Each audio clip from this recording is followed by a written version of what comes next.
And I guess.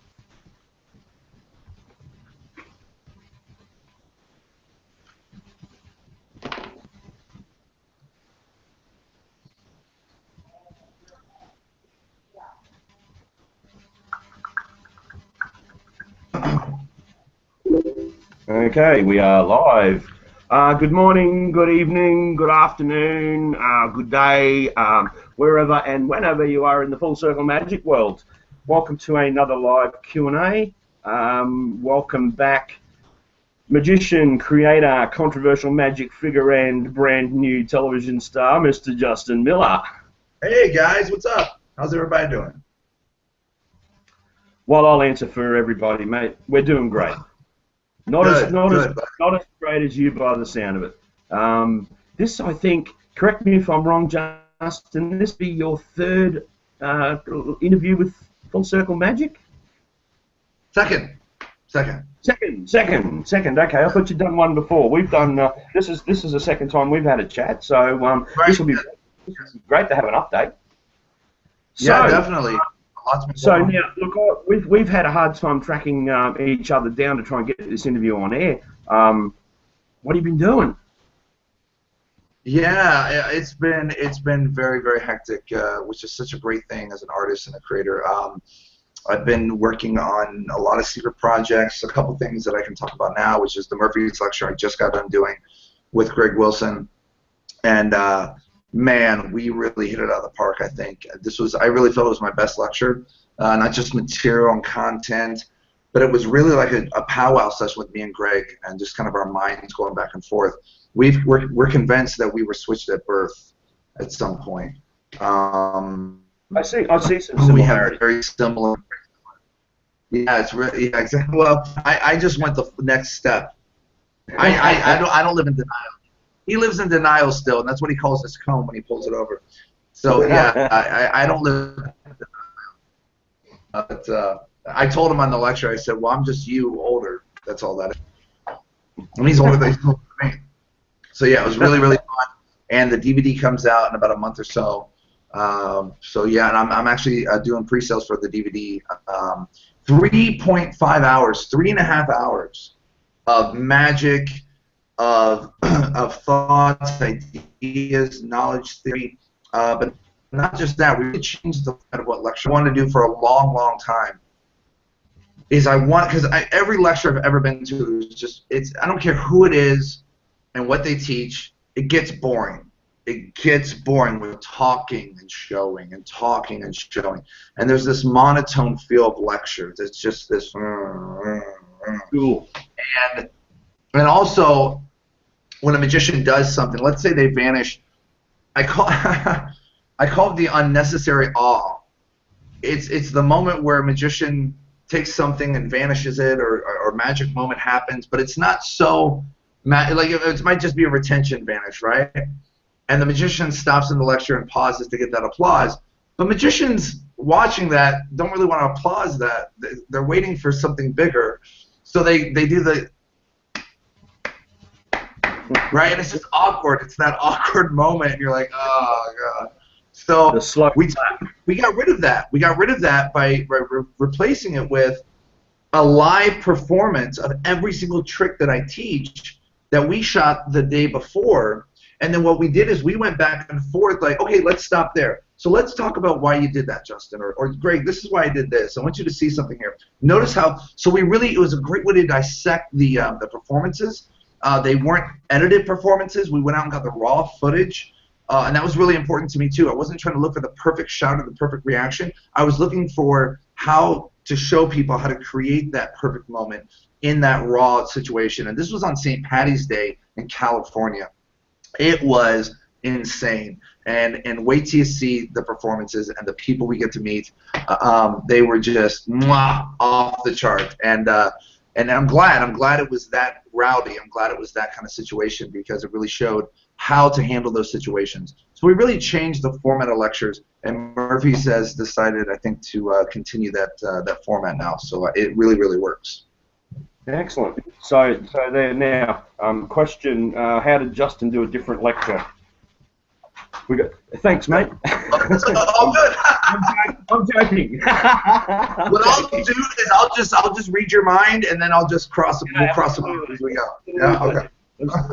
Okay. Look, that's great. I'm sure I know that obviously Murphy's email bomb everybody, so we'll all hear about that. It's going to be great actually. 3.5 hours. That's brilliant value. So these lectures are gold. If anyone hasn't got onto them, the Full Circle Magic guys, if you haven't got onto these at the table lectures, boy, they're gold. They seriously are gold. You know, I can be a loud, proud critic of magic marketers sometimes. Even Justin would know that. And but I got to say, these lectures are gold. They are worth every cent you could possibly spend on them. So yeah, have a look and check it out. I'm sure there's some great material on there. Yeah, hey, Justin, Murphy's is really on the cutting edge of. They're in a great place right now where they can actually just really kind of test things and see if things work, and this format really works. It really works. And Greg is an incredible host, amazing, just really great. Yeah, I see a long and loving relationship forming there. Oh yeah, it's already started. We've already sent each other love cards. Well, a bromance. Yeah, bromance, of course. Yeah. Hey Justin. Yeah. Talking about downloads makes me think of something that we've discussed at depth many times. Piracy in this business, as we know, downloads are notorious for being torrented really quickly. You and your good friend Adam Wilbur, for people who don't know in the Full Circle Magic world, explain who Adam is and your initiative with him to combat piracy in the magic world. Yeah, Adam Wilbur is one of my absolute dearest friends in the entire world. He is the general manager of Illusionist, and he and I were on Wizard Wars together on Sci-Fi. We were partners. Excuse me. And this is something that I've been fighting for ever since probably 2005, 2006, when my DVD, The Cloak, came out. This is when I first got really some traction in my magic, but I also got a kind of a 101 class about how piracy and torrenting was about to kind of go down in the future. And when 1 week my DVD was illegally downloaded on torrent sites over 3,000 times in 1 week, and now that's one DVD at $30. You do the math. I have over 40 DVDs out there now. I've created close to over 4,000 effects, and I have lecture notes and tons of downloads. I mean, I have like 21 downloads just with Illusionist. So this is something that's really close to my heart because it's close to my wallet, which is close to my life. So this is something I've wanted to do for a long time. And the goal of MAP, which is Magicians Against Piracy, is to curve the playing field and to change the rules of the game so that the people who have been putting up tutorials and reveals using our images, using our video, and using copyrighted material as far as when it comes to digitalized copyrighted material, it really pushes them back, and that's kind of the goal. We've taken down close, not close to, but panels. Now they've been deleted. Now, if you don't know what happens with YouTube, YouTube has a very strict policy when it comes to copyright infringement lawsuits. They will allow 3 copyright infringement lawsuits once within 6 months. If you get 3 of those copyright infringement suits, they will delete your channel completely. Since Google and YouTube are in bed with each other, they have a very strict policy when it comes to emails and social security numbers and things like that are linked. So they look for those things. So it's a lot harder to get back online and have a YouTube channel. Because how can YouTube know that bed with us? But they are in bed with us when it comes to the reveals. So what I've done is I created a Facebook page called Maps, Magicians Against Piracy. And the goal was, because I listened to the customers, I listened to the fans, and what they're saying is they would always send me messages. They would always send me Facebook messages. Hey, there's a reveal video up. And what do I do? What do we do? What do we do? And it got me thinking, like, well, the problem is that the fans and the customers were not connected to what they were fans of, which are the magicians.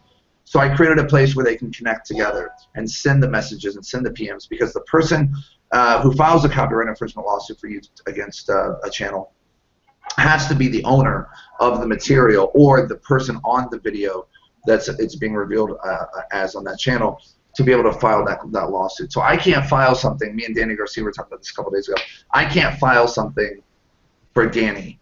You know what I mean? But if I'm a customer of Danny's or fans of Danny's, then Danny's on Maps, so I can now send Danny a message and say, hey, this is being blah, blah, blah, and he can go and file it himself.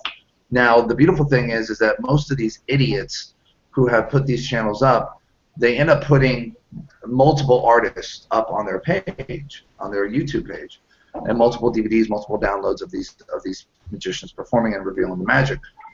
So what we can do is, if there's one of Danny's and one of mine and one illusionist, game over.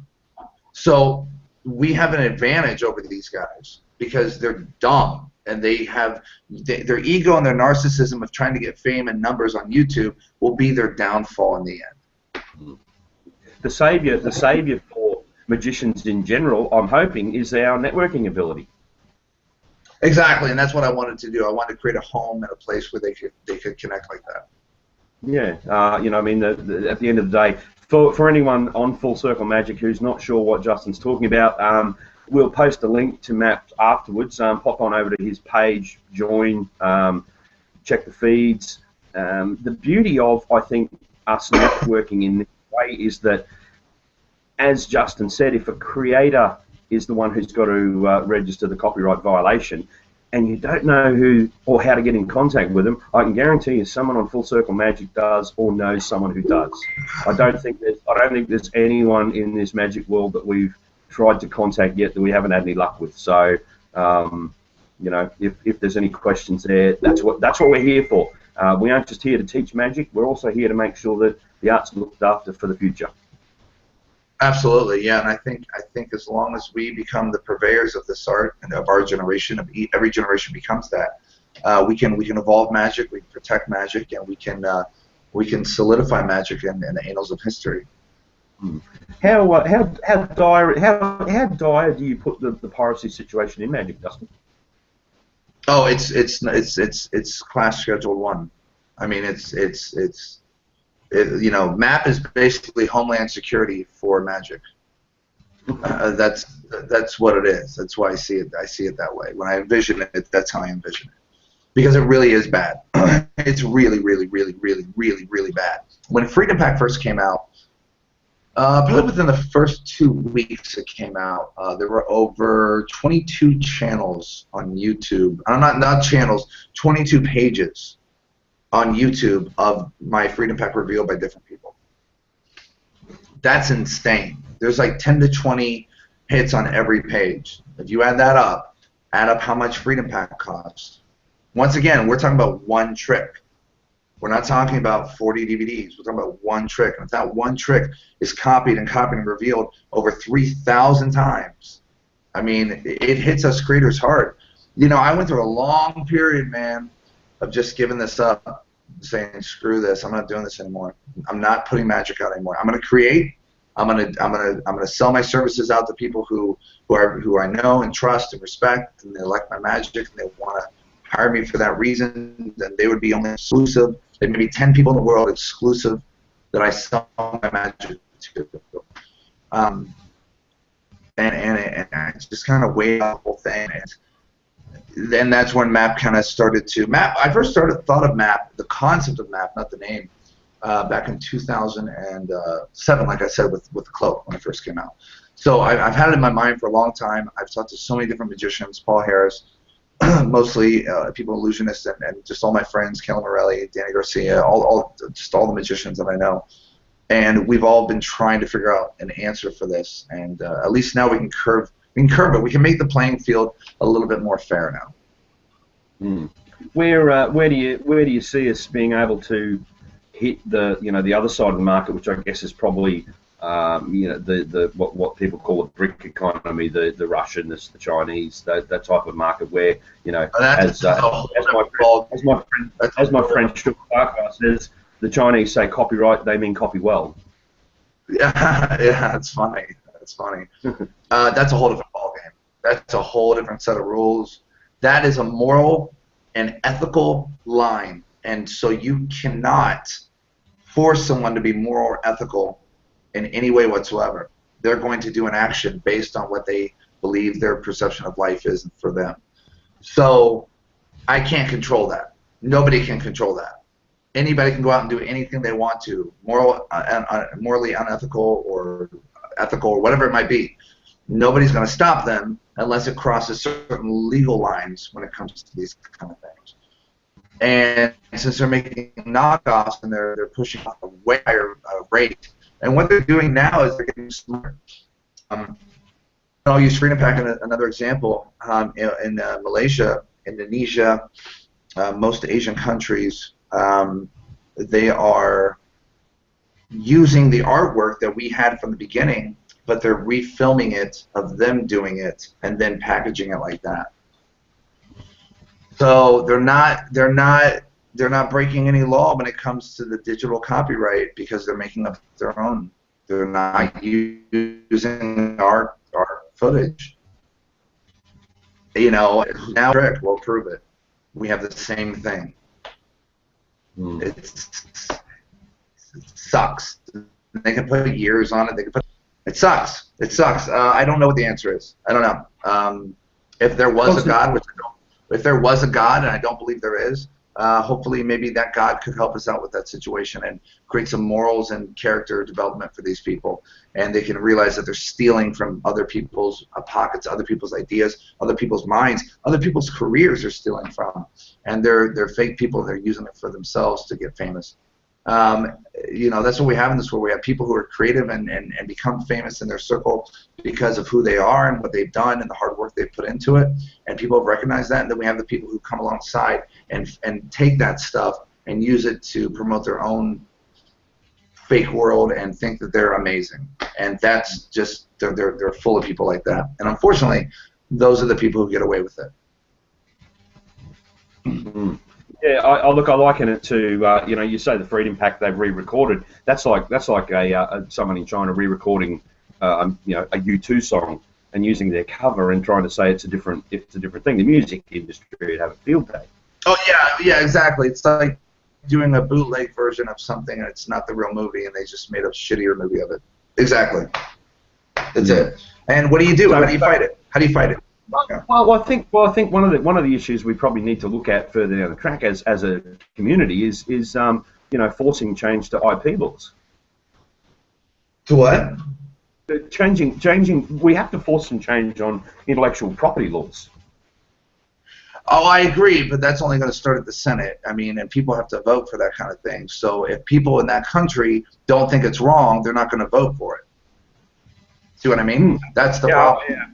Yeah, we don't have a coordinated worldwide approach, obviously, which is one of the problems. No, we don't, and I think it would take a long time to get that because we'd have to get every artist, every person who has a creative bone in their body, who's put any kind of work out, they all have to agree on the situation. And the problem is that the thing about art is that it's personal perspective of the world, and not everybody sees that perspective or not everybody sees that vision. The people who do see that vision, the perspective, they become fans and, of course, customers of that artist. The people who don't, screw them, who cares? Doesn't matter. That's what they think. So you got to get everybody together, and man, that's, oof. I don't know if I'll be alive that long. It would be great. Yeah, well, the fight has to start somewhere, I guess, doesn't it? So, if you're leading the battle, and that's what we're doing now. That is, we had to start somewhere. Yeah. Yeah, absolutely. Tell me something now.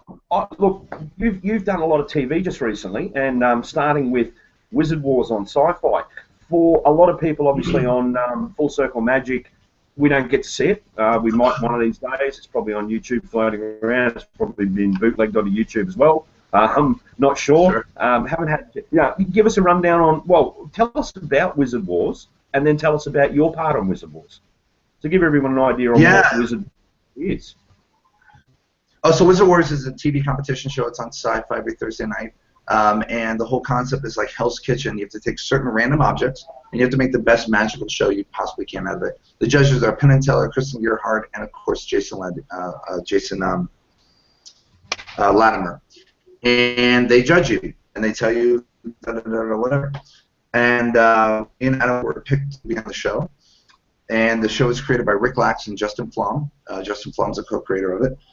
And it's really fun. It's a really interesting experience, and it's really draining. And it really, oh man, I mean, it was the most stressful, rewarding, unrewarding, joyful, painful experience I've probably had so much life. It was pretty intense, man. It was emotions up and down. It was crazy. And we fooled Penn and Teller. We got to the first round. And we got them. I care about for Penn and Teller to go. We did that. It was fun. It was and of course I mean the PR from it. I can't even begin to tell you how priceless that is. You know, it's not something I could buy ever. So it's opened up a lot of doors. So we fought, and the funny thing is, we fought. The wizards that chose to fight against us was Gregory Wilson, Billy Kidd, and so Greg's a friend of mine. Obviously, from the we have the Murphy's lecture and everything, and we bring that up actually on the lecture. We make fun of it actually. We kind of play with it, and we had a really cool teaser coming out on Murphy's about the Wizard Wars, me and him, the fight type of thing, and it's really funny. It's really funny, And if you don't know, they won with marshmallows over the head. And we made a bear come alive. We made a childhood dream come alive on stage, and we still lost. So, you know. But it was a fun experience, nonetheless. I don't think I'd ever do it again, though. Okay, but you'd have to say it probably is going to be, when you look back now, will possibly be one of the real springboard moments for you in your career. Well, I've had a lot of different springboard moments. You know, I thought about that a couple of days ago, actually, when I got back from when I got here in Vegas right now. I thought about that when I left to California, and I was like, you know, there's been so many little moments in my life in magic in the career that there's been these, you know, and then jumping off into this great unknown of like amazing stuff, and then I hit another one. And so this is just another one I've hit, and it's been amazing. I'm just riding a ride right now, and it's a blast. You know, my hands are up in the car, whee, you know. So it's been fun, man. It's been fun, yeah. Where's the next step after that then? I have a couple secret projects I can't talk about that has to do with a movie and a TV thing, so I can't talk about that, but. I have a couple DVDs coming out with Illusionist. The one's going to be on sleeving.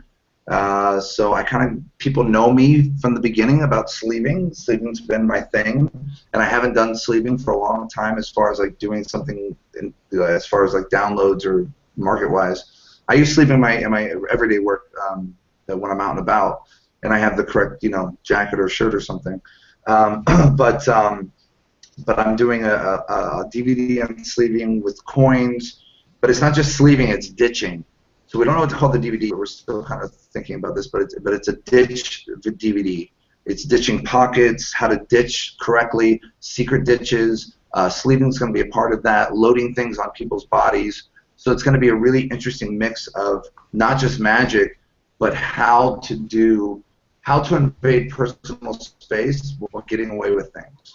Kind of. It's going to be really interesting to be. Then I have another one I can't talk about, Illusions as well. So yeah, a lot of great stuff. I'm working on getting on Ellen right now, and so we'll see what happens with that. So a lot of weird stuff, man. Like I said, I'm just enjoying the ride.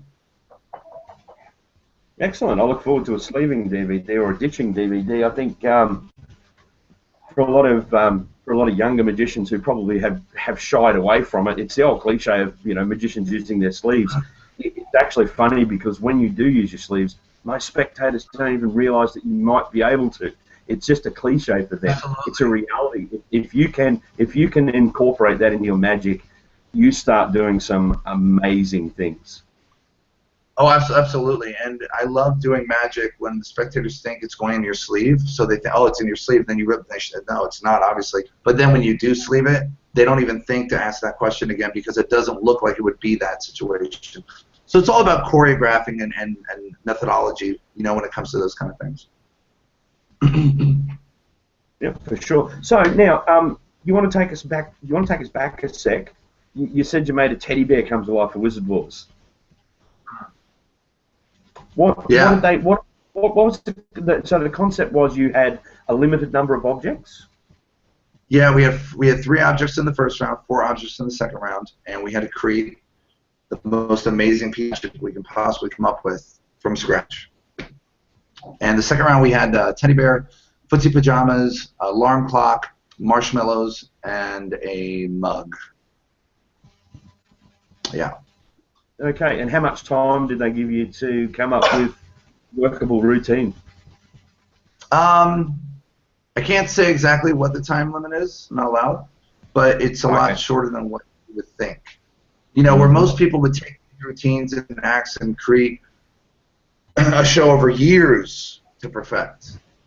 We get a very short amount of time from those years. I mean, it's that much. So, yeah, it's not a lot of time at all. That's television. Right, exactly. That's Hollywood. There always used to be a saying in television. Now I'm showing my age now. Is that you got to get it down because it costs tape. I think they still may say that actually, even though it's all digital, it still takes time. It's an expensive. Time now. It costs time and manpower now. Absolutely. So you're one of the few lucky people that we know that have sat in a room with Penn and Teller. Give me a rundown on those. Totally off topic, but big. They're my pinnacle act. Don't take that personally. I'm always interested in people that have spent some time with them. Yeah, Penn and Teller. I gush. I love them. They're incredible, absolutely incredible. Penn's mind and Teller's genius, and just they're an absolute brilliant team, genius people. Did you get to spend much time with them during the show? No. I mean, they had us in and out type of thing when it came to the show. We just shot it, boom, and left. I mean, I was on a plane. I was on my way to the airport. Literally right when I walked off stage, I got in a car and went to the airport. Literally, everything was already packed. Cool. So it was on a time schedule. Yeah. So you're in Vegas at the moment on projects? What's that? You're in Vegas at the moment on a project or on a holiday? Both. I'm leaving tomorrow. Okay, back home? I don't know yet. Maybe. I think so. I don't know. Not sure. Well, what's really interesting is that lately it's just been like I've been getting phone calls the day before. Hey, can you do this? Can you do this? Can you do this? Yes, I'll be there. So I've just been kind of going by the seat of my whatever whatever the saying is, the heel of my seat or the seat of my pants or whatever stupid thing.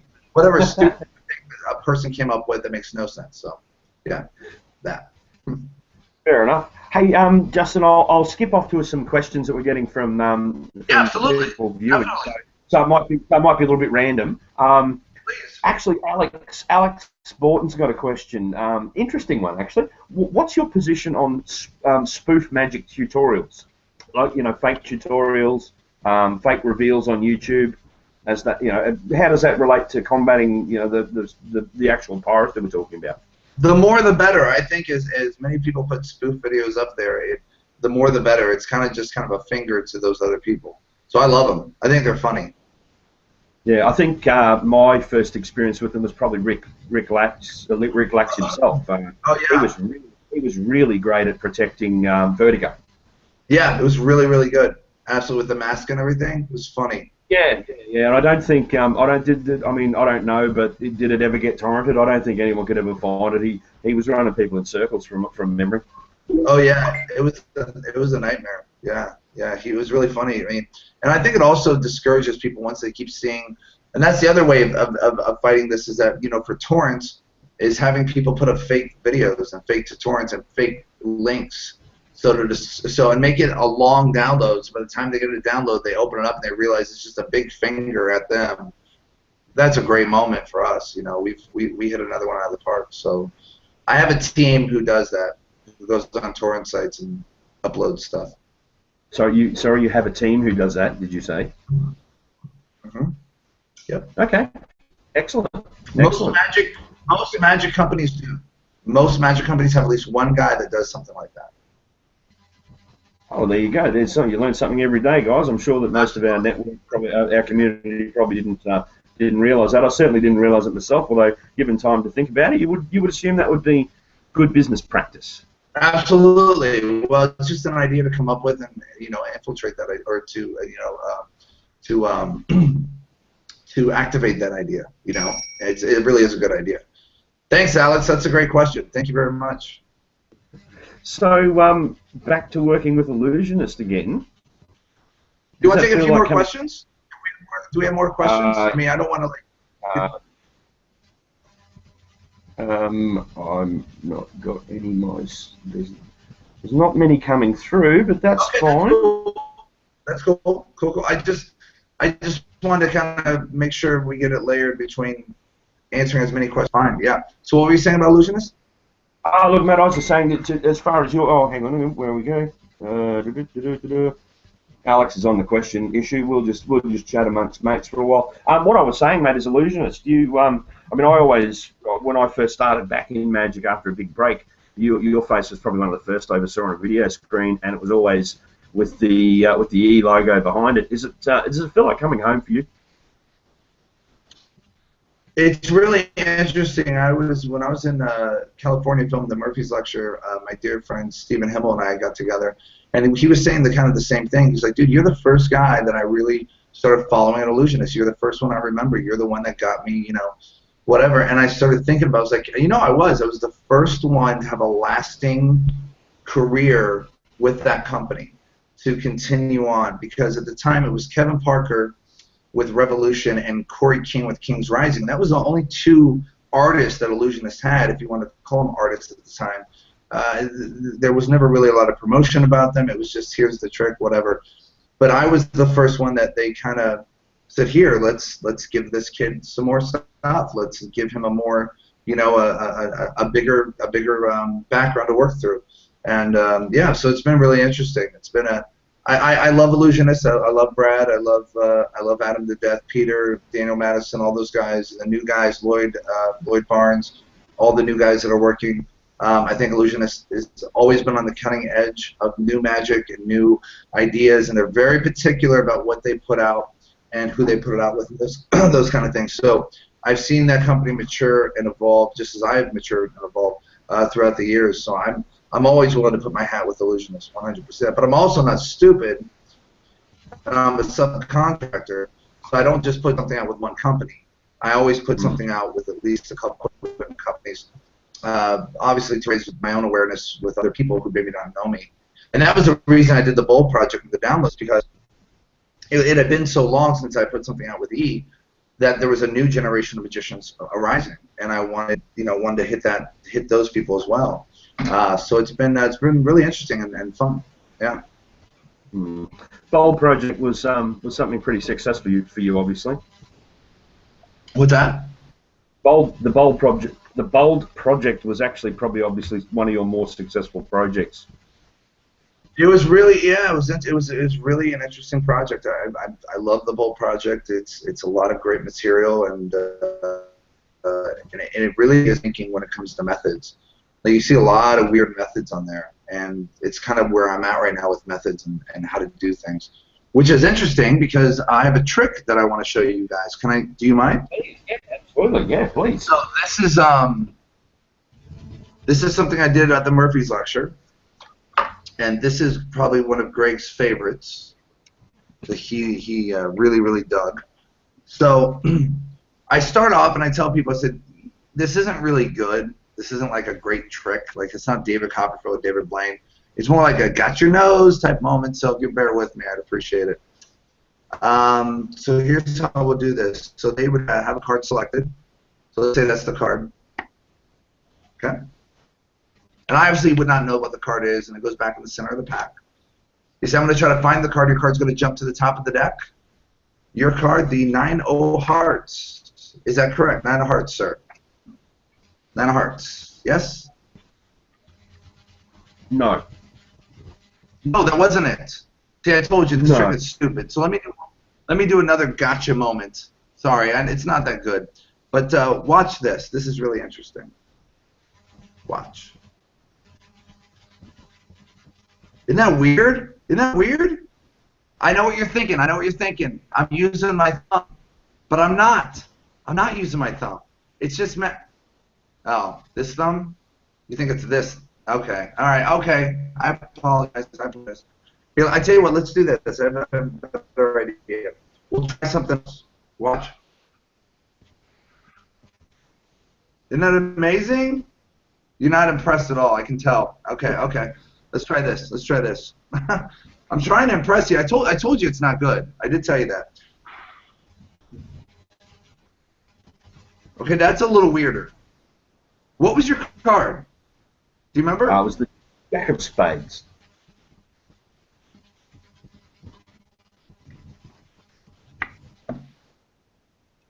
That's nice. So this is a really fun little thing, and what's nice about this is you can really play around with a presentation. So what this is I was working on this in a mirror one day, and it just came to me. But what's happening is your finger is moving the card, okay? It's stuck to this finger, and it's moving the card this way. What's really cool about it, though, is when you have the other hand in front of it and you go really slowly, you get this crazy image of this haunted card just kind of moving back and forth. It's this great moment. So I wanted to have that moment expanded, and every single stage up to that point it's a red herring. It's like, oh, okay, I see what you're doing. So what I've done here is I've gotten some Octopalm, and if you don't have Octopalm and you do close-up magic, what is wrong with you? Shame your hands. Stop it. It's ridiculous. Go get this stuff. It is the best stuff ever, and it has the best. Go to Murphy's Magic to get this. It's really good. So I created this little piece of art for the Murphy's lecture, but for the longest time I couldn't figure out what to put on my finger. I was double stick tape, but that wasn't practical. I'm not going to carry tape in my pocket. That's ridiculous. So I was trying to come up with all these ideas, and finally I found Octopalm. So what you're going to do is you're going to put a little dab here, and what you're going to do is let it dry. So I like to put it on maybe about 5 or 10 minutes before I do this trick. So I just put a little dab,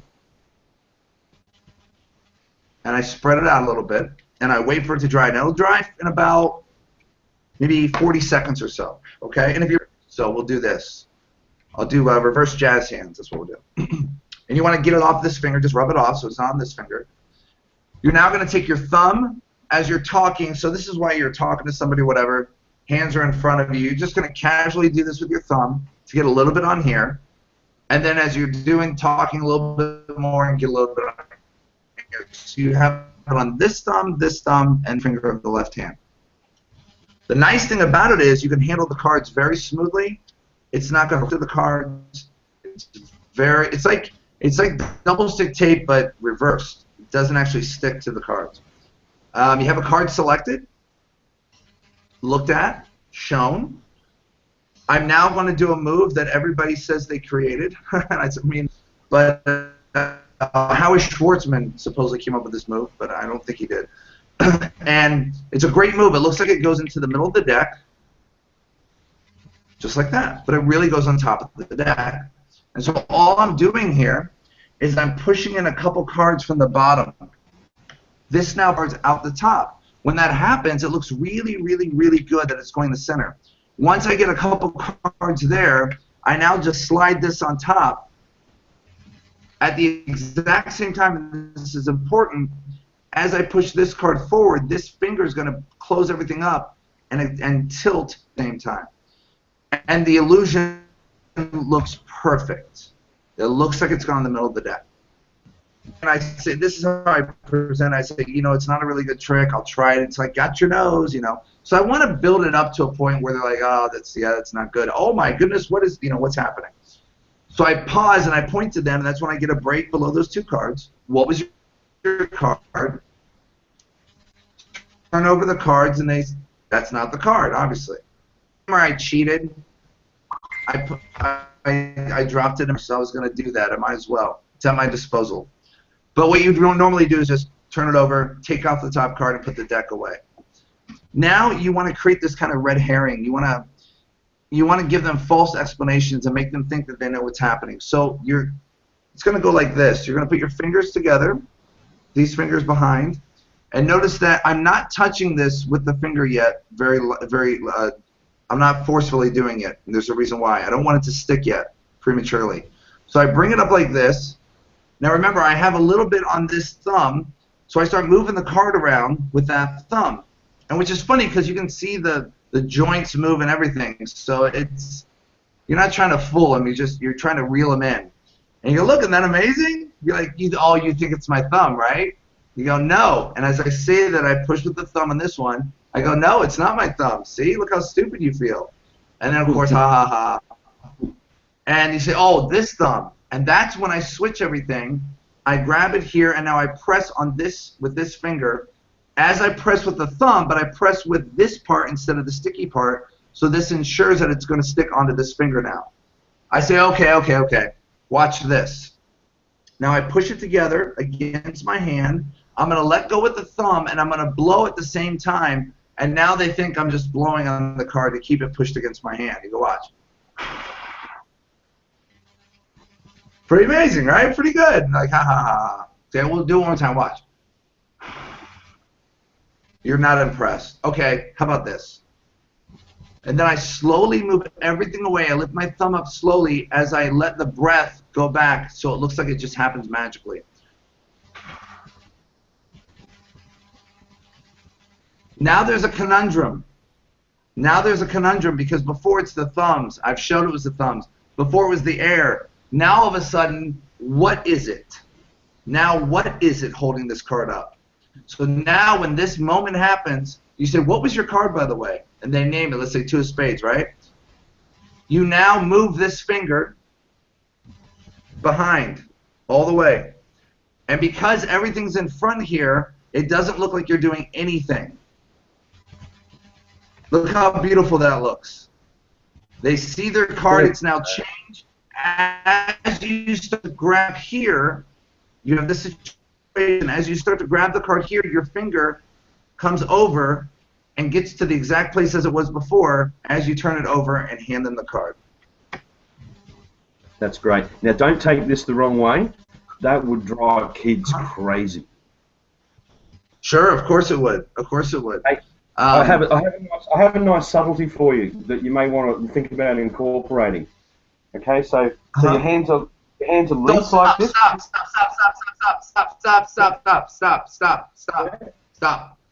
I was just about to show you that. Okay. I was just about to show you that. You know where I'm heading, obviously. We talk about that in the lecture. We talk about that in the lecture. So here's my problem with this. Because I want this moment to be here. They think it's a thumb. So what I came up with is this. So once it's here, me and Greg actually showed me this. So once it's here, blow, come back, right? Blow, come back. Then now all you have to do is same thing, turn it over. The problem is, here's the problem, because you've now created a bigger situation here, the card's a little bit harder to see turn. It's a little bit harder. You don't get this full. You see how much space you get here when you do this? Right? With this, it's blocking it more. You understand? Absolutely. So it's a little bit more difficult. Yeah, it's a little bit more difficult to see. You could go to the What's next that? finger up. I guess.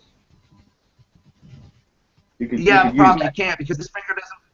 No. Here's why. I've tested this out, man. Here's why. Because this finger doesn't as much as this one does. This has more of a stretch. Yeah.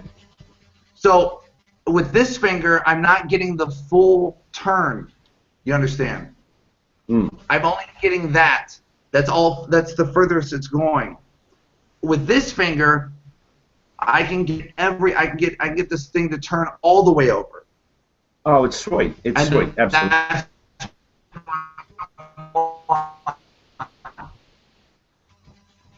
With this is really, really cool that I came up with is you put the hands together like this. If you bring your knuckle, this knuckle, hide this knuckle, you can now open your window up. You can open the fingers up like this, and they can see it from behind. Oh, that was a bad angle. Hold on, let me get a better angle. There we go. So they now can see this from behind. Let's do rates here, I think. They can now see it. You see it? Isn't that kind of cool? They can see it go all the way over. Yeah, nice little window there. And now you can just turn it over and hand off to them. So there's a lot of neat little ways to do it, but it's a really weird moment. It's not a card trick to them. It's not a piece of magic at first. It's this gag. It's got your nose, haha. And then at the end, it's this moment. They just explode. Like, what is happening? And you just turn it over and hand off to them. So, well, thank you for sharing yeah, it's called So, and it is on exclusively, except for it's on the Murphy's DVD, the Murphy's lecture I just did. Beautiful, beautiful. Well, thanks for sharing that. That's great.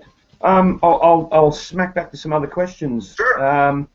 Where do you see magic in the media in the coming 10 years? We just had someone win America's Got Talent. It seems like it's on every TV station. Do you think it's at its peak now, or will it go back down in popularity? Magic has this really interesting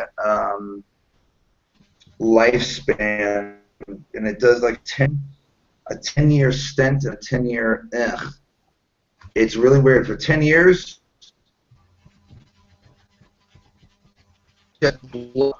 next 10 years, nothing. It's all. They feel like it's dying. And all of a sudden, whatever be 10 years. What we're seeing with the internet, what we're seeing with technology these days, is that we're seeing a longer lifespan of it becoming. It's going longer than 10 years now of the up. So I think it's getting traction from the time of its inception or conception, back when magic first was invented, if you will, to now. So it's been on life support, on life support, and now it's now being able to chew food by itself. You know what I mean? It's now being able to go to the bathroom by itself. It's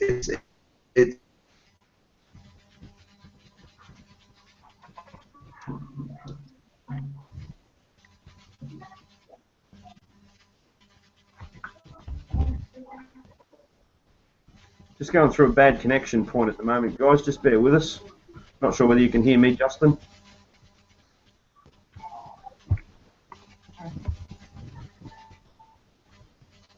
Can you hear me? I can sort of hear you, cutting in and out. Not sure. We never know whether it's this end or that end sometimes.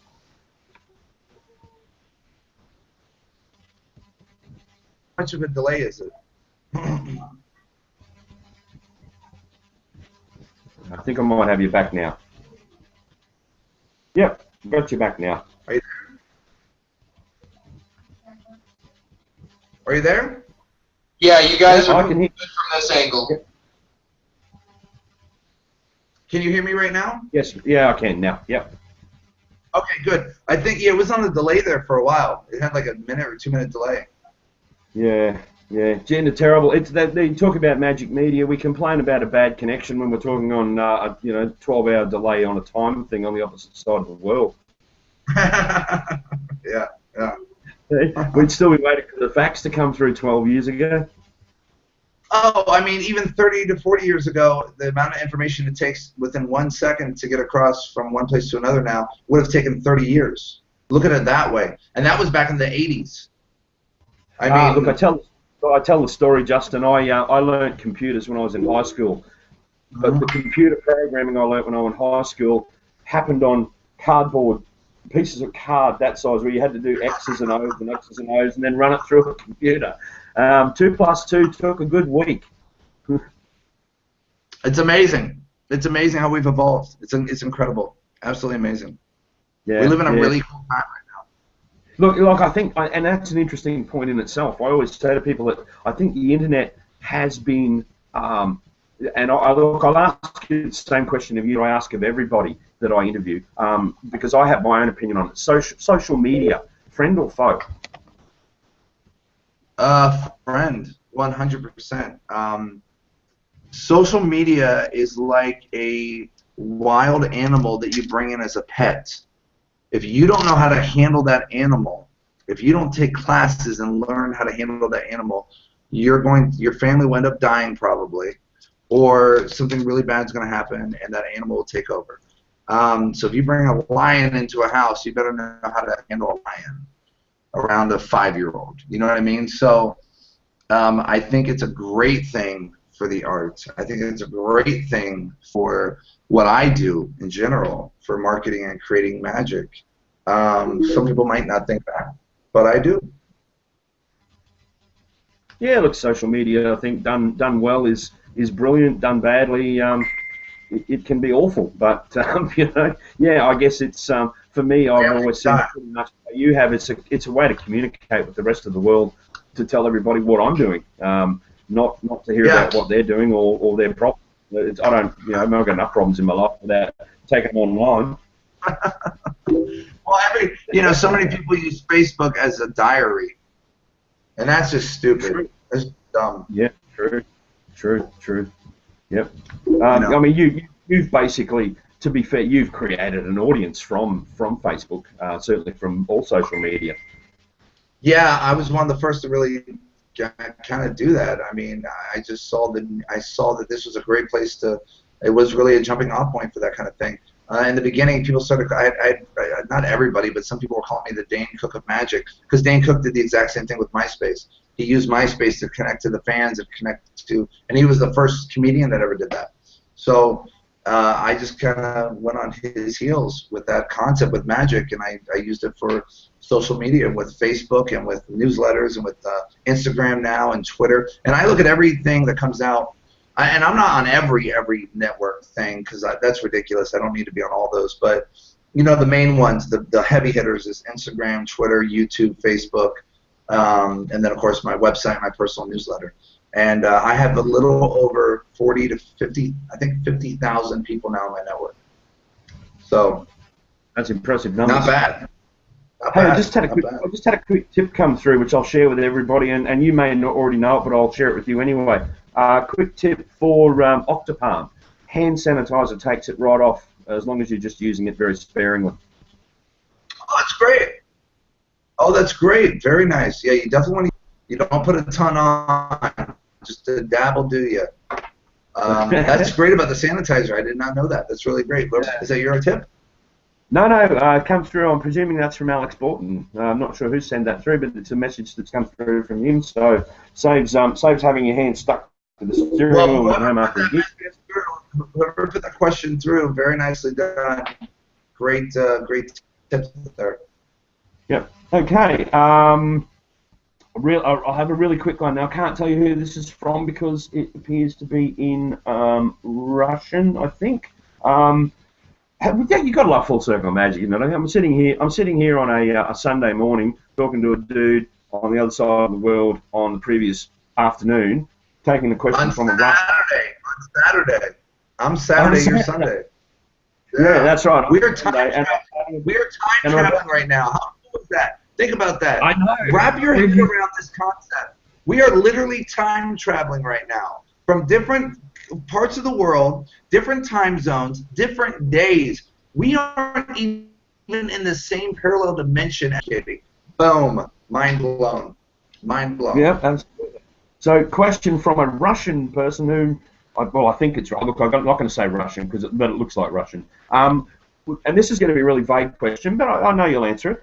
Which is your favourite card control? My favorite card control, probably the pass. Probably the pass, and it's the most illogical control for one card because you're using more energy than needed. You're passing 2 packs around just to control 1 card.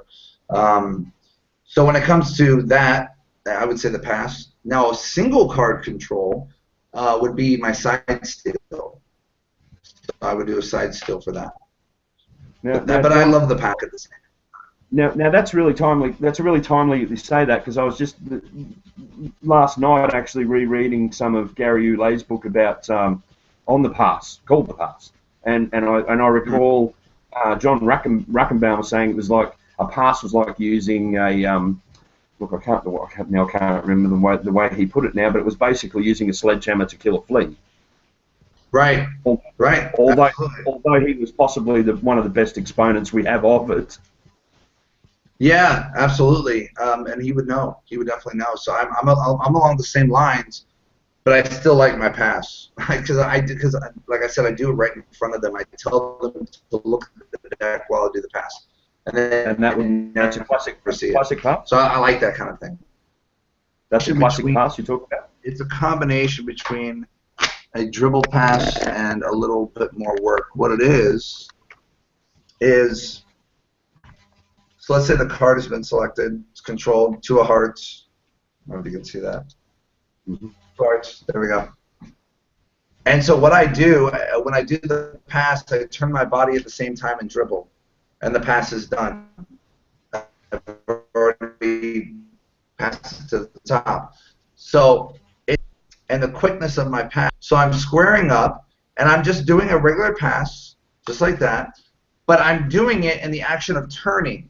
So I've already got it done at this point, and then I just dribble the cards. And my what I say to them is I say 7 of diamonds. Now, how far down do you think that card is roughly? What would you say? Estimation. And so they're looking at the deck the entire time while I'm doing the pass. So I don't do a pass hiddenly. You know, they used to, in books and stuff, they used to say, well, you know, wait until people are looking, you know, do the pass there or do the pass there. I used to do it this way, too. I used to do it behind their I would have a card selected. I would have a break above it. And so as I move them to one side, I would come over and I would do this, but I would do this on their shoulder as I'm moving them from side to side and then come back. It's a really deceptive way of doing it. I do it every now and again that way.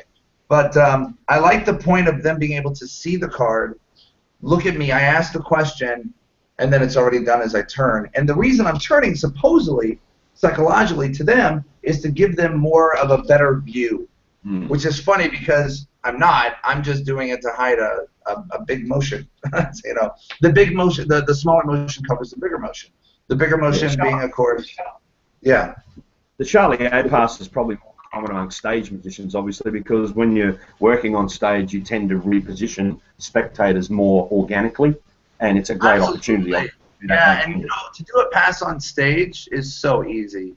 Nobody's going to question it. Anyone who is worried about putting the time in on the work on a pass, I can tell you now, and Justin will probably back me up here. I've probably spent 5 years coming up with a very, very average one, but it works in front of audiences, so I probably shouldn't be too critical. But what it does teach you in that 5 years is a massive lesson in misdirection. Absolutely. You learn when to do the pass, when not to do the pass. And I think that's a really good aspect of like learning magic in general, is that you just kind of learn from you listen to your audience. You just listen to your audience, and they'll give you cues of how to choreograph your magic if you listen to them. And by listening to their oohs and ahs and, oh, what'd you do over there? You know, that, so you realize, oh, I shouldn't be, that this hand shouldn't move now, you know, when I do that thing. So you just got to listen to your audience. You have to fail a lot. We talked about this in the last interview. You have to fail a lot in front of people to get better. I mean, that's just the bottom line. That's the scariest part for most magicians, or people, excuse me, who say they're magicians or want to be magicians. That's a scary part for them to want to purposely fail. Magicians or people getting into magic, they don't really have a lot of self-confidence. Most magicians who did this from birth, pretty much, we were outcasts, we were loners, we didn't have girlfriends, we were of the uncool crowd, we were dorks and geeks, most of us. It's very rare to find a magician who was awesome and cool in high school and middle school and is awesome and cool now. It's just very rare. It just doesn't happen that much.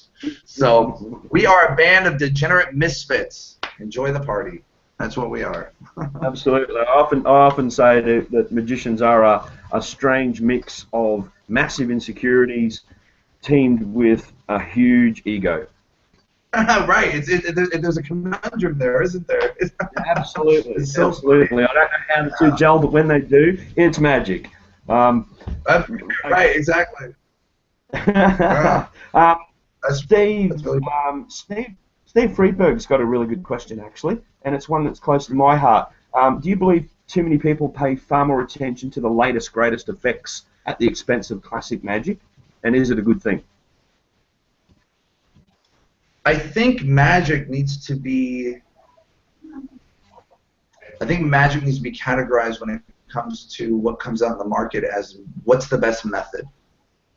And we have so many different damn fingerprints on it that you don't really know which one is the best method because everybody has their own version of it.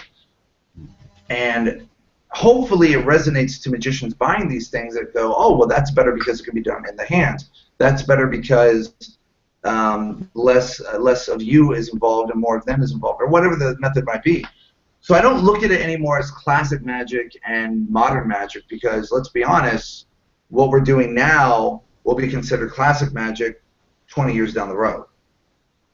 So it's only classic magic within the generation, the ones that's passed, which is why we have classic rock music, and Guns N' Roses is now classic rock music. You understand? And that was in the 80s.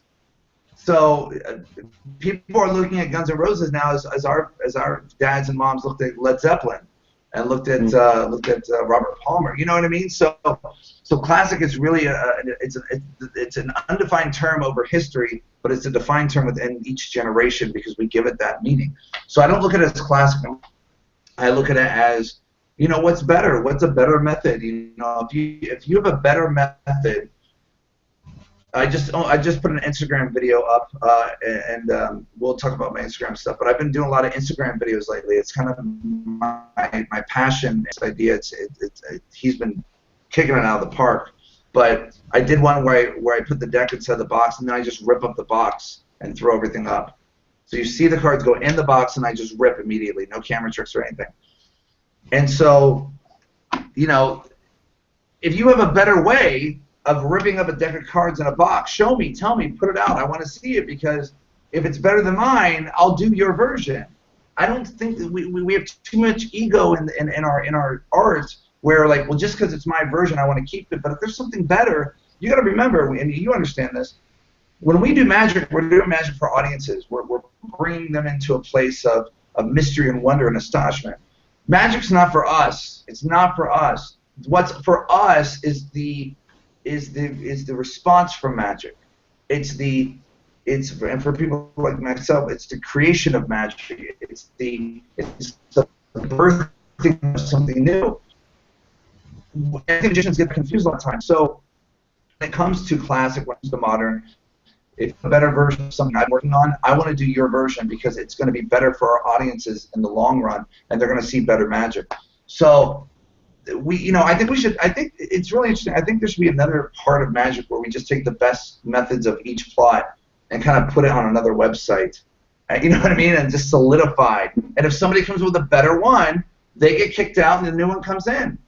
I think that's the way we should do it. But the problem is the market is so saturated. Getting back to this question by Stephen. It's Stephen, yes? Was that correct? His name? Stephen, yeah. I'm sure he'll take either. Yeah, yeah. So, it's so saturated. The market is so saturated that it's so hard to sift through the best versions of what it is. So I don't see a difference between classic magic and modern magic. It's whatever magic does the job. It's whatever method does the job. It's whatever presentation does the job. And we should always be striving for the best method, the best presentation, the best psychology to make it the best experience for our audiences. And that's kind of how I see that. Yeah, I guess the word best bothers me sometimes, though, because I guess best is such a subjective term depending on what you're doing. You know, I mean, I personally have I guess, a filter, a paradigm that I pretty much run effects through, and it burns me that there are some great stuff that I will probably never do because it's just not where I sit and it's not where I fit. You know, close-up magic, it's got to be resettable, it's got to be redoable, like, you know, that type of thing. And there's a lot of great stuff out there that I'll never use. So whilst one may be the best method, it may not be the best method for me. So I guess it's a very hard question to answer.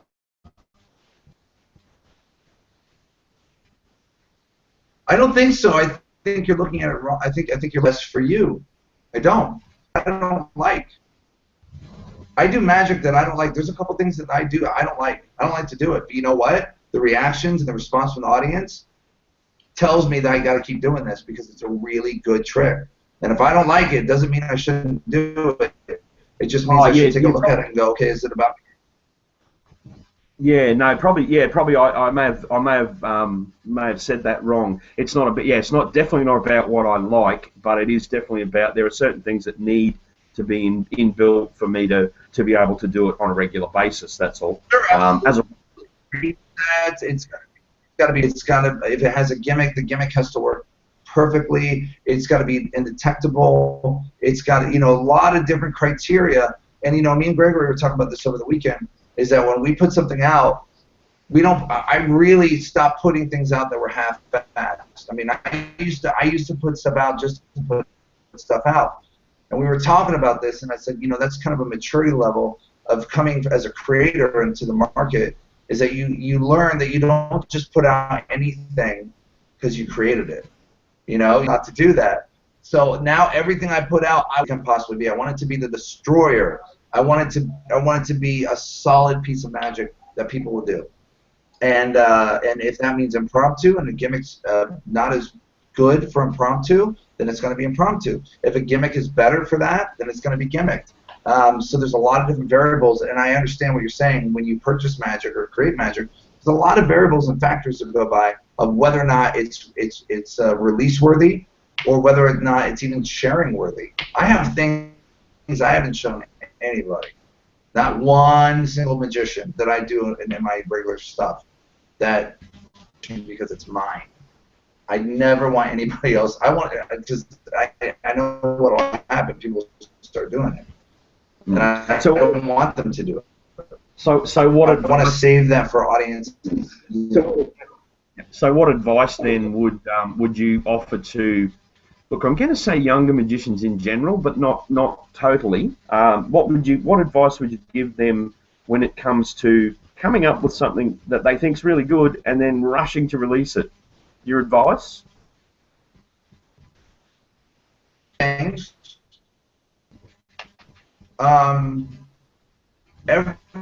single person that contacts me because they think they've created something brand new and absolutely amazing and just the next big trick.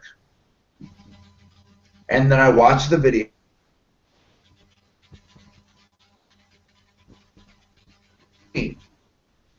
You let me know. And I give them that respect so I don't hurt their feelings.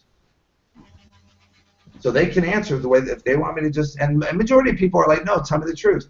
And so I have to kind of go, well, this is what or it's not original, or it's blah, blah. And I'm like, every time, like, I thought it was original, I thought it was, everybody is trying to create. And I'm going to tell you something right now. I don't think every single magician is a creator. I don't think every single magician is a performer. And if you have those two combined and you are those people,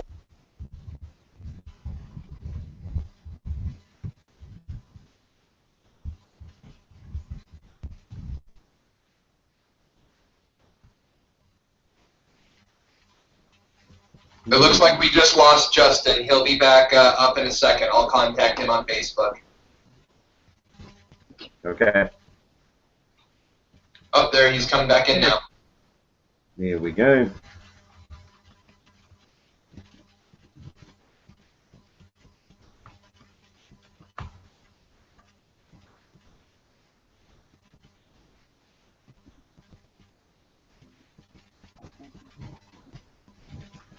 Bear with us, folks. are you there? I'm here. Oh, good. I don't know what happened. Oh, just a bad connection today, mate. I think that's yeah. Unfortunately, Are we back on? Live? Yeah, we are. Magicians and their vanishing tricks. I don't know. Can you give it up for a minute?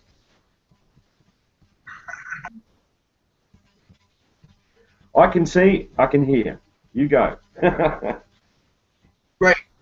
So, I don't think every single magician is creator. I don't think every magician is a performer. If you have those hybrids, those are people like me, like consultants and creators get to do all these other cool little things behind the magic.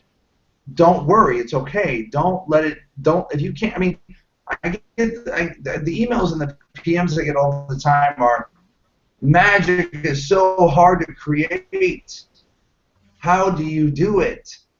And I don't know. I don't know how I do it. I have no formula. We talk about this on the live lecture. There is no formula. Certain people have a different kind of brain chemistry than other people, how their brains work. Some are slower, some are faster, some are mid. It's everybody creates differently, but not everybody's not a creator. Don't worry about it. Work, you know, focus on performing, focus on those kind of things. And to do that, you start to learn how to create magic through performing, and you actually might be a creator, but that might be your stepping stone. You know what I mean? If you're not a performer, but you have all these ideas and all these crazy things running through your head, then create magic. Learn how to create more and more and more. And then dabble in performing a little bit. I know a lot of friends who are incredible creators, but they are horrible performers. Or incredible performers, top-notch, solid, never created a thing in their life when it came to magic. I don't know how it works. I don't know why it works. I'm happy to be in the hybrid side. I'm very fortunate for that reason. I'll tell you a story that the first time I ever created when it came to magic was when it was 10 or 11 years old. I went to one of the local IBM meetings, International Brotherhood of Magicians meetings, and there was a gentleman there by the name of George Kirkendall, and our older audiences will know George. And George was an incredible magician and creator of magic. And his shells and his reels were top of the line. They were the Mercedes-Benz of his time. And he comes and he says, "Here, kid, check this out." And he had a pipe and he had a handlebar mustache. I mean, it was great. Put it in his fist and vanished. Sleeves were up and everything. And I had no clue how he did it. I had absolutely not a clue. And it was so magical. So I went home. And I got to thinking, how did he make that disappear? So I did a little art crafts project. I took a toilet paper roll, I cut it in half, little thing here. I put a little bottom on it so nothing could fall. I took a paper clip, stuck it in between, so it's like a handle now, right? Like a little bucket band, a long one, and I tied it to the end here. And then I put a safety pin here. And then I attached it to the back. So I created a pool, but I didn't know I created a pool. And then I realized that if I grabbed it in with my hand like this, because I remember his hand was like this. So in my mind, I'm thinking he's doing all this stuff. So I push it in, let the pool go away, and it vanishes. So I go back the next week. I go up to George. I go, hey, let me show you something. And I do the trick. Boom, vanish. He goes, oh, you know, but the thumb tip, do you, kid? Took a hit off his pipe. And I go, thumb tip? He goes, this. He pulls this up. I'm like, oh, my God, that's how you did it? He goes, wait, that's not how you did it? I go, no. I then showed him what I concocted. He looked at me. He goes, come on, kid, you're in. And it was like an initiation into the Brotherhood of Magic. And it was really cool. It was really neat. But that's the first, and no means that I create the pool, and no means that I create any of this contraption originally. But in my mind, I was trying to figure out how to get this done. So my mind has always been like an engineer's mind. I look at problems and I go, how do I solve that? What's the best way to solve that? And when you're doing magic, I also have to put in the factor of, not only is the best way to solve this, but what's the most magical way to solve this? And sometimes the best way and the most magical way are completely. And that's the challenge of creating magic. We all come to that from a different perspective, I think. As you know, I create. I do a lot. I pretty much do all my own original material when I perform. I haven't marketed any yet, and I'm not in any rush to. But I find that I'm not a creator that thinks about what he wants to do and then comes up with it. I generally tend to get people say to me, "Wouldn't it be cool if?"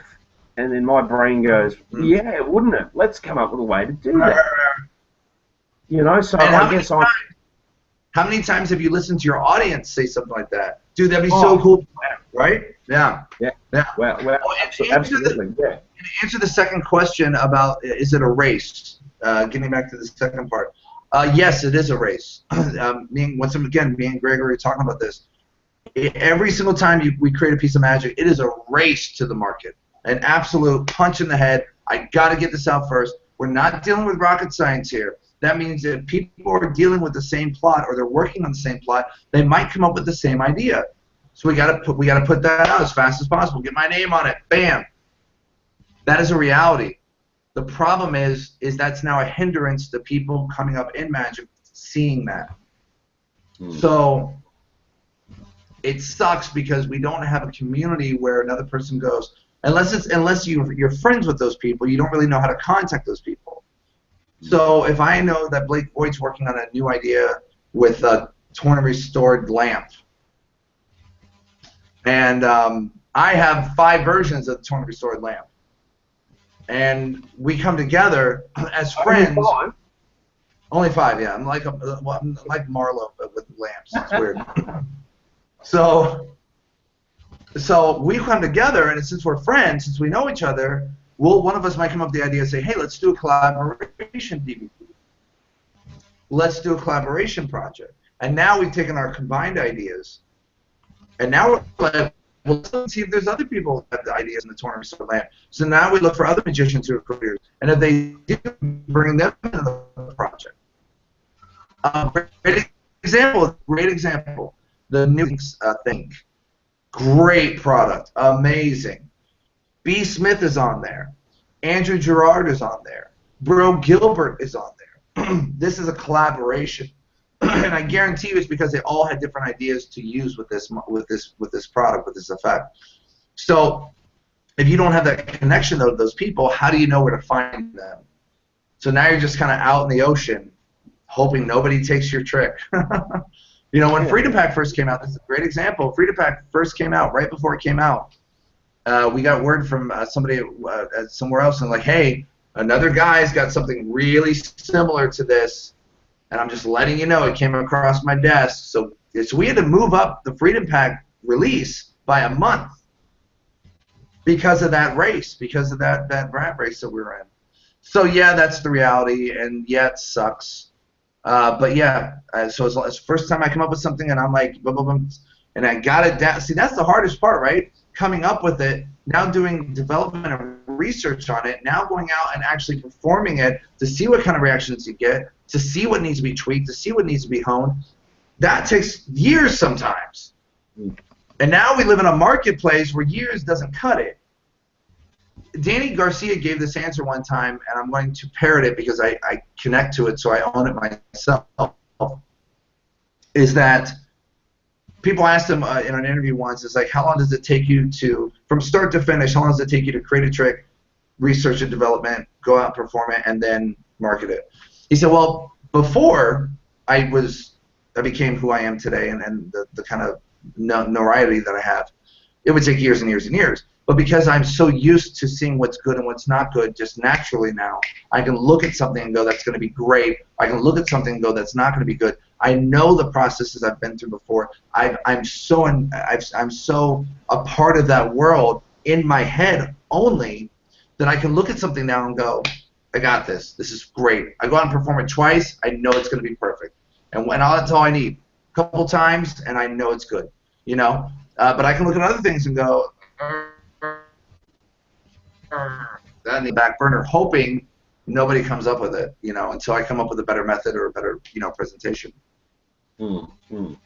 Interesting. Yeah, it's I think it's diluted the magic market somewhat, but I guess it's inevitable, and that's one of the downsides of social media. I guess there it is, right? Exactly. Learning how to handle social media, and that you're right. That is one of the downsides of this thing.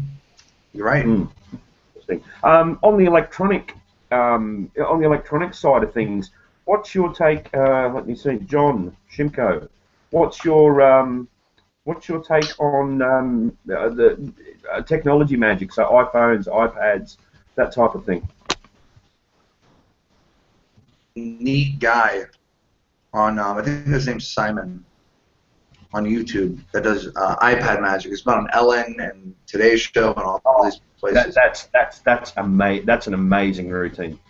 He has learned. He took what Marco Temp did at a very immature stage, and he adult.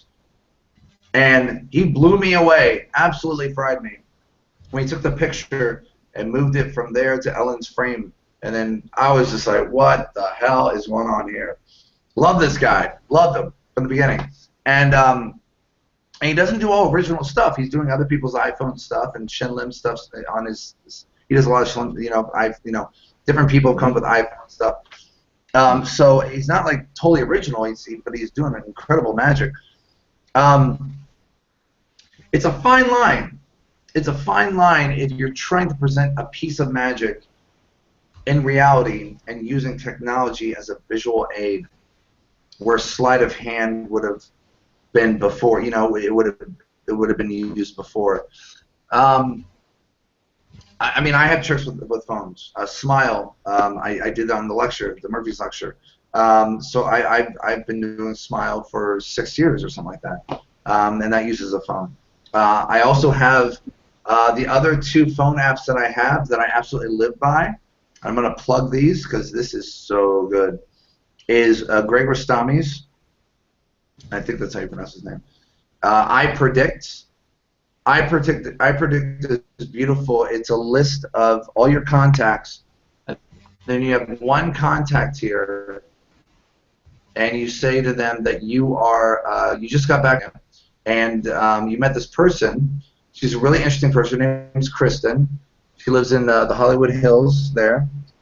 And you have them think of a playing card. They touch the message. They send a message to her of what was my card. And then just a few seconds later, she comes back and basically says, hey, I can't talk right now, but I think you're thinking of a card. It's black. It's 5 of spades. And whatever card she takes back, that's the card they were thinking of. How great is that? That's beautiful. Would it be I love correct? that. I use that almost every day that I go out and do magic. Okay.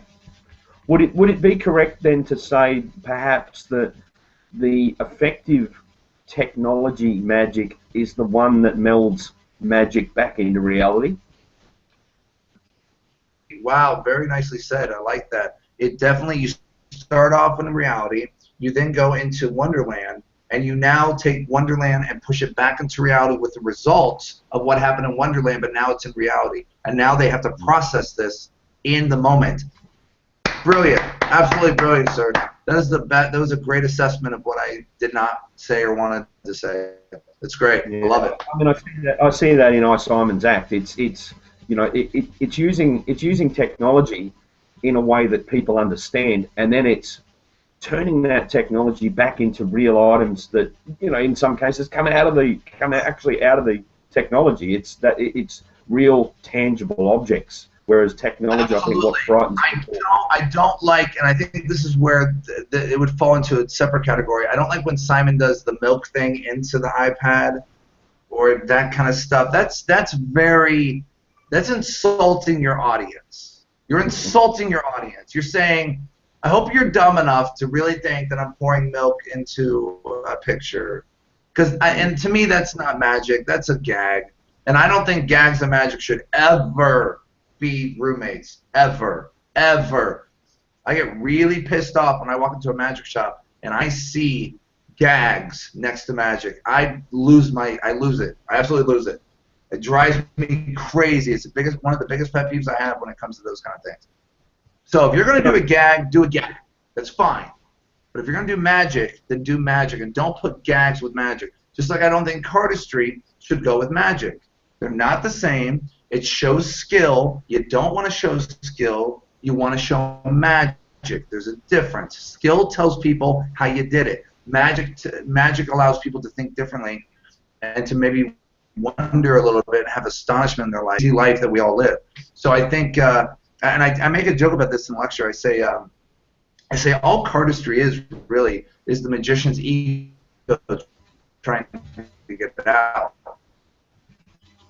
It's because we practice so much with magic in the mirror, and we have all the secret stuff. We can't show the secret stuff. So I have skill. Look at me, and it's like a release for the ego of a magician to go, oh, now you can finally see how I do it. It's skill, but it's art and it's juggling.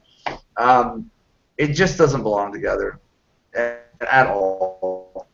They need to be themselves, and they should have their own fame and glory, 100%.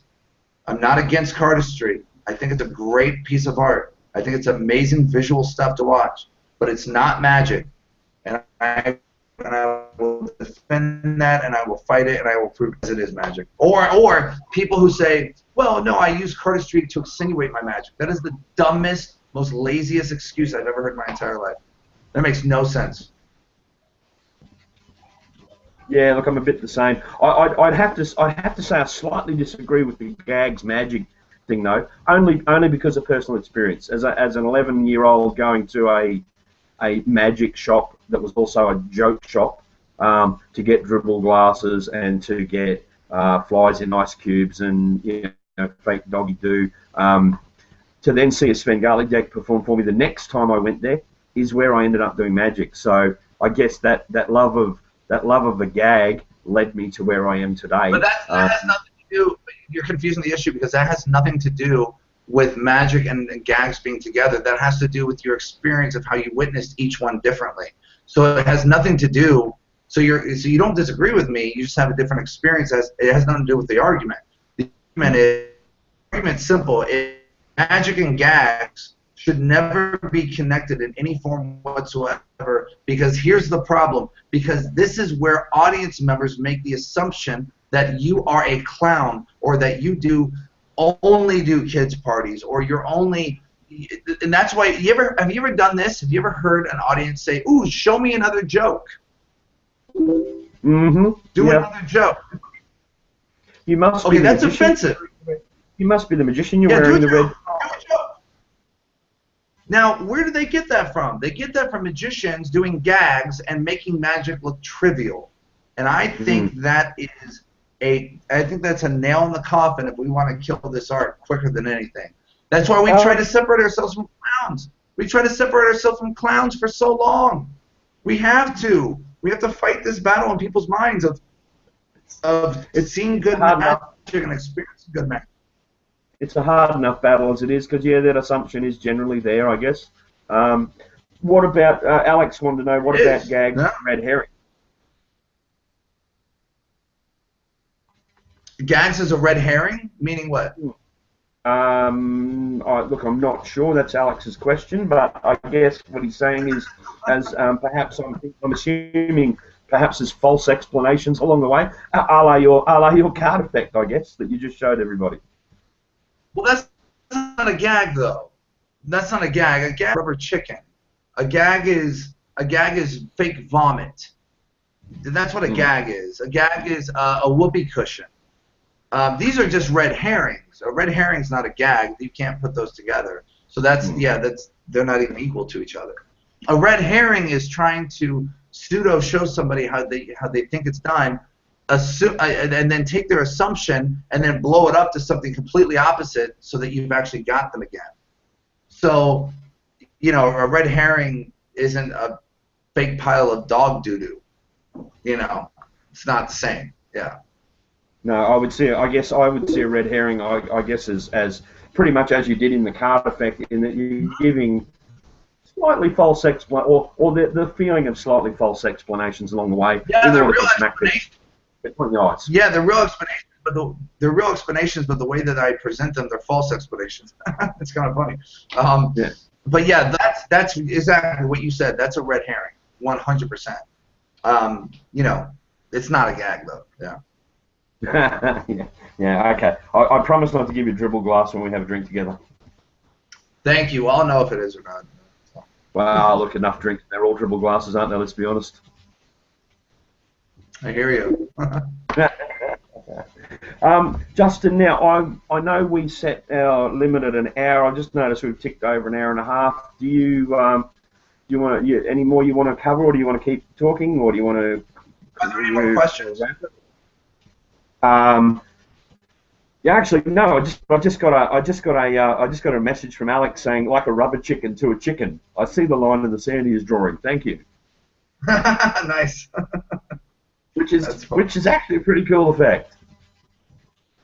I do a piece in my stage act, my full show, where I get the audience to select the effect I'm going to do and select the object I'm going to do. Obviously, a lot of forces along the way, and that actually is one of the effects I do. There's a rubber chicken. A rubber chicken turns into a real. Oh, rubber chicken turns into a real chicken? Yeah, absolutely. I hate using the rubber chicken because it is a gag item, but it takes that clown element away. Interesting. Yeah. Just playing with that one. Questions. Let's have a look. Let's see what else we go. Look, we're going back around in circles again. George Medina wanted to know, where do you see the future of map going? I think I already answered that. Yeah, I'm sure you did. Let me see. Okay. Really, Nick Altieri, will we be coming to Boston soon? Are you planning on doing any touring at all? Yeah, I have a brand new workshop that I'm presenting for the next couple of years, and it's called Something from Nothing. And it is the whole concept of how I create magic, since that's the one question I get asked more than anything. And I'm going to be showing Wizard Wars footage. It's going to be like a class basically, and we're going to actually create a trick all together. We're going to create a trick in that workshop. So at the end, we're going to have a finished product, and we're going to show from start to finish. And I'm going to have double-stick tape and all the tools and everything that I use to create magic there. So if someone has an idea, says, hey, what if we do this, this, and this, we'll make the gimmick right on the spot, and we'll make a prototype and see how it works. So I think it'll really give a better.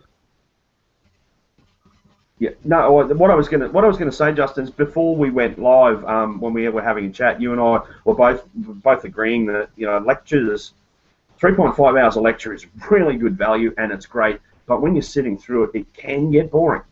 It's a teaching environment. Do you see the future of that teaching heading more towards the workshop type environment as opposed to stand up and listen? Well, that's my goal. That's my goal. That's my goal, is to get the audience involved. And you have to remember, when you're doing a lecture for magicians, there's still an audience. It's still an audience. So I want to do that. Because it's going to get people in the mind of the magician, how they think, and it's also going to be able to get them to interact, and their own ideas will start flowing. And that might be a jumping off point for them to start creating magic. So my goal is to try to find as many potential creators in these audiences and help them facilitate their own career in creating magic. Okay. So, any plans of international anytime soon? We're going to see Justin Miller down under anytime soon? I've been asked to go everywhere to FCM. I've been asked to go to every single international convention you could possibly think. I've been asked over the years, but because I'm dealing with child support and the probation thing, I can't leave the country right now. It sucks. It is what it is. So as soon as that's over, though, in 2 years, I'm off completely, moving to LA, and I will be traveling everywhere. So I'll be coming. I'll be coming. Oh, I lost you again.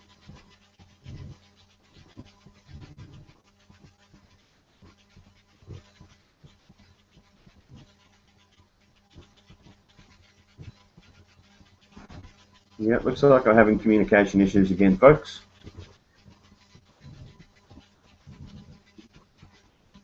You there, Justin? Looks like you're back. Can you hear me? Yeah, got you now, mate. Got you now. Looks like we're going to. Looks like we've got a pretty bad connection happening. Cool. It's getting worse. So we might wrap up if that's right. What we'll do though, we'll keep the thread active on the Full Circle Magic page, and any questions that anyone's got, I'm sure Justin would be happy to answer them when he gets a little bit of time. I know you've got a gig shortly, so you know that might limit your time this evening. But if you'd be happy to do that, we'd certainly run the thread there for a while, obviously.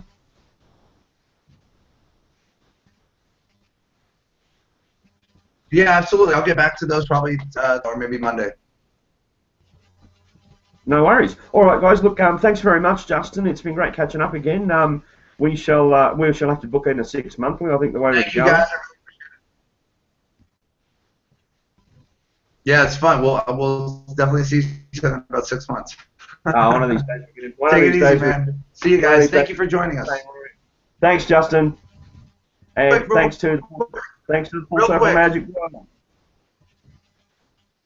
Real quick. Sorry? Yeah? Yeah. Real quick, I just want